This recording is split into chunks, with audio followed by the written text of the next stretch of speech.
Hey, what's going on? Zach D Productions here, and I am here for a discography review for you guys. So for this review, I'll be reviewing the discography of thrash metal legends, and they are of course a part of the Big Four, Anthrax. Now, unfortunately, from what I've noticed, when a lot of people are asked, what is your least favorite band of the Big Four? A lot of people, from what I have seen, usually point to this band. Not all the time, but it's something that you will see often. I mean, if I were a betting man, I would say that most people do point to this band as their least favorite of the Big Four. But not for me. Slayer is actually my least favorite of the Big Four. And I know that that opinion is not going to be very popular because, well, you know how the metal community is, and you know how a lot of metalheads are. They love their Slayer. For me, I've never really been a Slayer guy. I mean, I don't think they're bad by any means, but I definitely prefer Metallica, Megadeth, and Anthrax for sure. But yeah, for this discography review for Anthrax, I won't be going over any live albums, EPs, compilations, or anything like that. Just the main studio albums from Anthrax. So, of course, like with the other bands in the Big Four, Anthrax started in the 1980s, and yeah, I know that some people claim that they don't deserve to be a part of the Big Four. I mean, you can think of that what you want, but I think they're a solid band for sure. Pretty solid discography. Now, they definitely have had some bumps in the road, some downfalls, mainly in the John Bush era, especially with those last two albums with him. But I think there's some pretty good stuff on those albums still. But either way, let's go ahead and get into the albums. So it all started with Fistful of Metal, which was an album that was before Joey Belladonna, before he came to the band. So yeah, this album here, it's just raw and intense sounding. I mean, if you like your thrash metal just raw like that, you probably will like this. It's definitely a classic. I know that some people say that this is even one of their best, or maybe even their best. It's something that I've seen maybe a few times, but for me, if I were to rank their albums nowadays, it'd probably be closer to the middle of the ranking, but still, pretty strong album. Pretty good songs on here, like Death Rider, Metal Thrashing Mad, and Soldiers of Metal. Pretty good stuff. Pretty good stuff for sure. But yeah, pretty good album. Not my personal favorite, but you know what? Pretty good still. And then we got the first album with Joey in the band, Spreading the Disease, which is a great follow-up to Fistful of Metal for sure. Definitely a step up. I mean, when Joey came to the band, I mean, it's definitely evidence of improvement for sure. You can definitely see how they've improved, you know, with this album in comparison to their debut. But, of course, that is subjective, but I think that they've improved.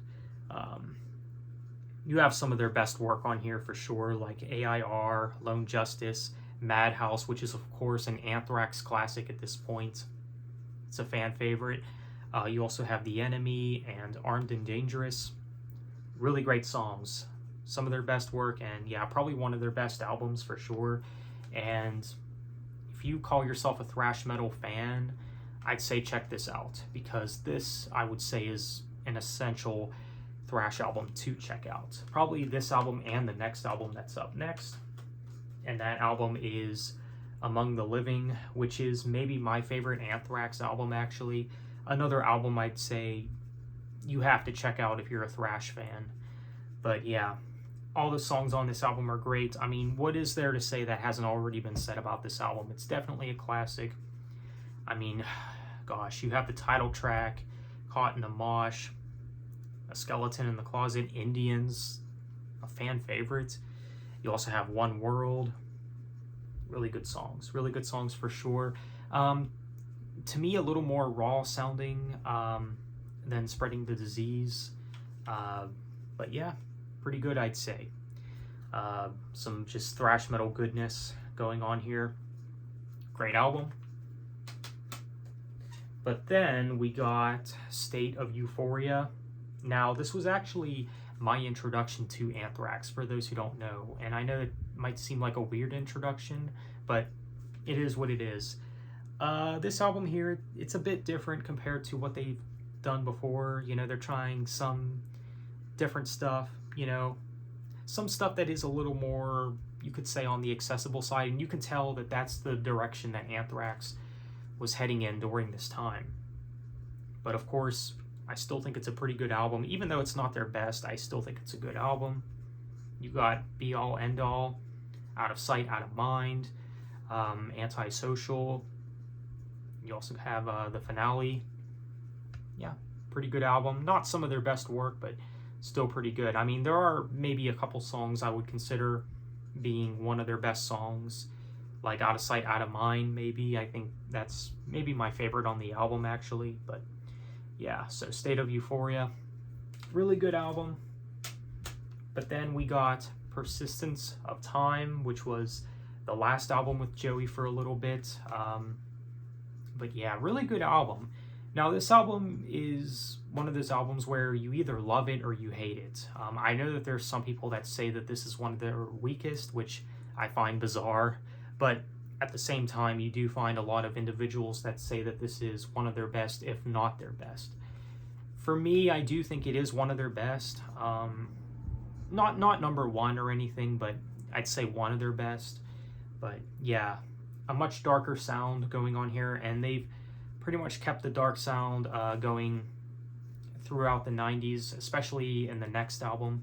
And I've noticed a lot of bands of this time do that. Like, they take their sound in a darker direction in the 90s. You know, I know Iron Maiden did that.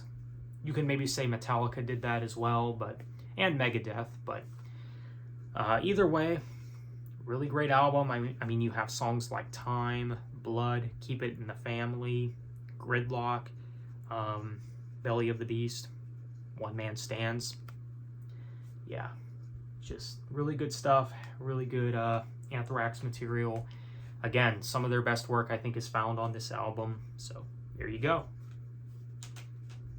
But then we get into the John Bush era with Sound of White Noise, which in my opinion is the best of the John Bush era, and I know many individuals would agree with me on that. Honestly, I've seen some people even say that this is some of their best work. For me, not some of their best, but still a pretty good album though. You have Potter's Field, Only, Room for One More. Yeah, I mean, you do have some strong stuff on this album. I mean, the first half is definitely stronger than the second half, but you know, second half still has some decent stuff on it, for sure. Yeah, again, more on the darker side of Anthrax's sound, but yeah, pretty good album, I'd say. Not a bad start to the John Bush era of Anthrax. But then we got Stomp, 442. This album to me is just decent. There are a couple good songs on the album, but overall the album does lack replay value. At this point, it's pretty clear that maybe John Bush, maybe they should have stopped making music for a bit. Let's just say that. But you know, there are some good songs on the album though, like Random Acts of Senseless Violence, Fueled, and Nothing I think is a decent song. But yeah, kind of grunge influence, like not as thrashy as what they've done before. I mean, maybe it has to do with the time that this album came out, but I mean, there are some bland tracks going on here, you know. Not some of their best work, but still some pretty good tracks. But yeah, Stomp 442, I'd say it's decent. I mean, it's not one of their best, but it's decent, like I said. But then we get to what I think is their weakest album, to be honest. Volume 8, The Threat is Real. I honestly think Catharsis is maybe the best track on the album, to be honest. But this album does have some of their weakest material, though, like Stealing from a Thief. But yeah, just, again, very uninspired sounding material. Again, not really a continuation of their thrash stuff. You know, they haven't really brought any of that back.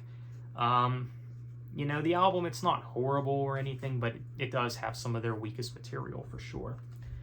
But then we get to the last album with John Bush and the band, which I actually don't have on CD yet. I should probably get it on CD at some point, and that is We've Come For You All. A bit better than Volume 8, but not by much. You know, it's kind of like a step in the right direction for them, but still, I don't think the album is one of their best or anything, but it is what it is.